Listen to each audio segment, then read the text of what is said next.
Right now, 8 football clubs in England and Wales are tearing pieces off their own stadiums while their fans still sit in the seats next door. One club is rebuilding a stand at the world's oldest football ground. Another has a deadline it is legally not allowed to miss. From century-old grounds getting glass facades to a brand new stadium rising around a giant steel halo, this is every major stadium build happening in English football right now. How far each one has actually got, and what it's going to look like when the cranes finally leave. Let's get into it. Etihad Stadium looks very different from the ground they moved into more than 20 years ago. Originally built for the 2002 Commonwealth Games, it was converted from an athletics venue into City's new home in 2003. Now, another major transformation is complete. The biggest change is the North Stand. More than 7,000 new seats have been added in a single enlarged upper tier, including over 3,000 rail seats for safe standing. The stand was renamed the Pep Guardiola Stand after his final match in charge, while the expansion has pushed the Etihad's capacity to 61,958, making it Manchester's biggest stadium. But City have gone beyond simply adding seats. Above the new stand is a pitch-facing sky bar and a rooftop walk offering views from the top of the stadium. Around it, a £300 million development has added a 401-room hotel, club museum, bars and restaurants. Designed by Populous, the project is changing the Etihad from a stadium used mainly on match days into a destination built for visitors throughout the week. The Racecourse ground is one of the oldest football stadiums in the world. Its story dates back to 1807, and Wales played their first home international here in 1877. But the racecourse almost disappeared long before this redevelopment. Financial problems in the 2000s put the freehold at risk of being sold for property development. In 2011, Wrexham Glyndwr University stepped in to save the ground, before Ryan Reynolds and Rob McElhenney bought it outright in 2022. Now the old cop end demolished that same year is finally being rebuilt. Construction on the new 7,500-seat stand began in December 2025, with steelwork rising, concrete cores topped out, and terracing being installed in the lower tier. Designed by Populous, the stand will feature dragon-inspired details and a tribute to the Gresford colliery disaster. Once complete, it will push capacity beyond 18,000, giving Wrexham a modern stand that reflects the club's remarkable rise while preserving one of football's most historic grounds. Villa Park is about to change, and Aston Villa have almost no room for delay. The stadium has been a major football venue for more than a century, but its biggest transformation in generations is now underway, with Euro 2028 setting the deadline.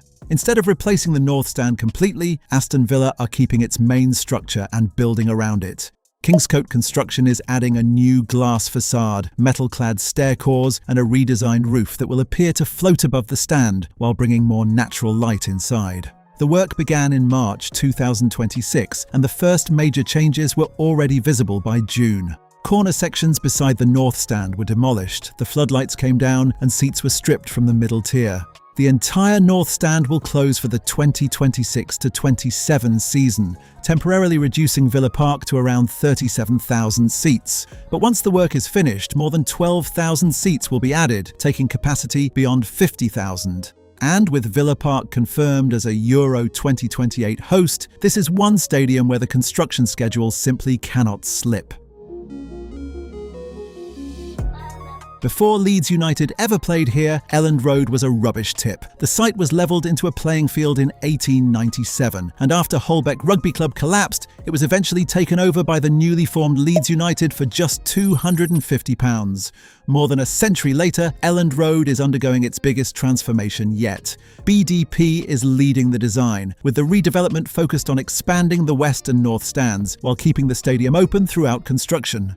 The west and north stands will be wrapped in a sloping glass canopy, giving the traditional four-stand stadium a much more modern appearance. Planning permission was granted in January 2026 and work quickly moved on site. The West End ticket office and old banqueting suite have been demolished, floodlights replaced with temporary rigs, and disused changing rooms cleared from the Fullerton car park. Excavation is now underway for the foundations of the new West Stand, which will grow from 8,000 to 17,750 seats. The North Stand will later expand from 10,401 to 15,300. Funded by 49ers Enterprises as part of a wider regeneration project that could bring up to 2,500 new homes, the redevelopment will eventually take Elland Road to 53,000 seats by 2030. Luton Town are building a stadium that could completely change the club's future. After playing at Kenilworth Road since 1905, the Hatters are finally leaving their famously cramped home for a brand new stadium at Power Court, built on the site of a former power station.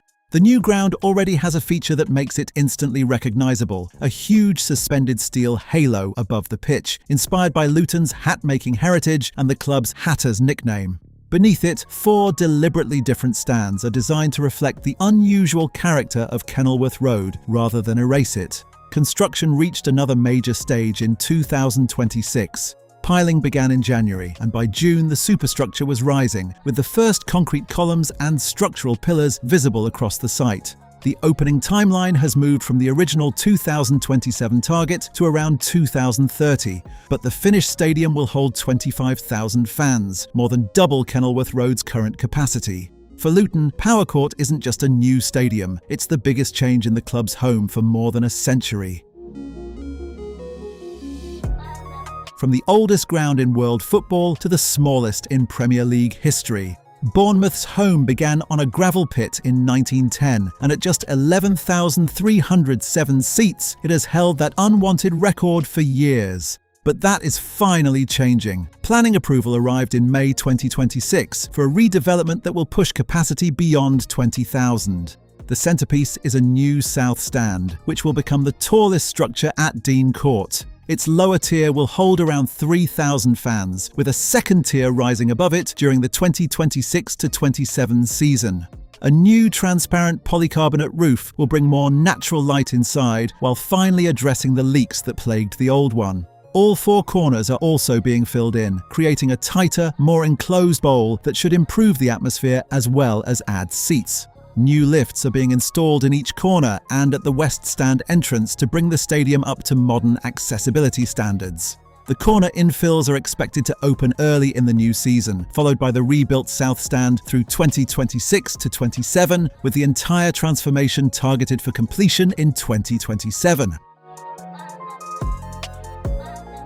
For 9 years, Crystal Palace fans have been waiting for this moment. Now the rebuild of Selhurst Park is finally moving from plans to construction. The stadium opened in 1924 on a former brickfield bought by Palace for just £2,750, with its original design created by Archibald Leitch, the architect behind some of English football's most famous grounds. But almost a century later, the main stand is about to disappear. Designed by KSS, the replacement will rise 5 stories and 41 metres above Selhurst Park, with a huge glass facade inspired by the original Crystal Palace exhibition hall. Inside, 3 tiers will curve around the stand, creating space for around 13,500 supporters. The wait officially ended in June 2026, when 6 houses on Woodison Close were demolished after their residents were rehoused, clearing the final space needed for construction. The first phase is now focused on preparing the site, while the away dressing room and club offices have already been relocated. Then comes the dramatic part. From September, the new structure will begin rising over the site of the main stand that has stood since 1924. When finished, Selhurst Park will grow from roughly 25,500 to 34,259 seats, giving Crystal Palace a stadium built for a completely different era.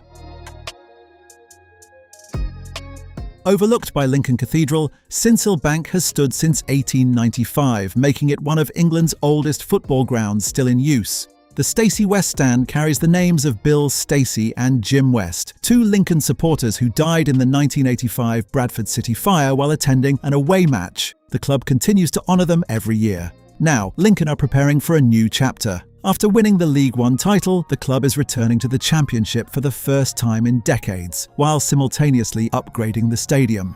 Behind the railway stand, the old bar has been cleared for a new covered concourse and hospitality area. A relocated fan village with big screens and a new 500 guest event space will also improve the matchday experience and bring more activity to the ground beyond football. The project cleared all 3 planning stages in just over 4 months. But the real challenge is the schedule. With no home pre-season fixtures planned, crews have only a short window to complete the work before Championship football returns to Sincil Bank. 8 grounds, 8 completely different stories, and every one of them reshaping what English football looks like from the ground up. Which of these builds are you most excited to see finished? Let me know in the comments, and if you enjoyed this one, make sure to like and subscribe for more.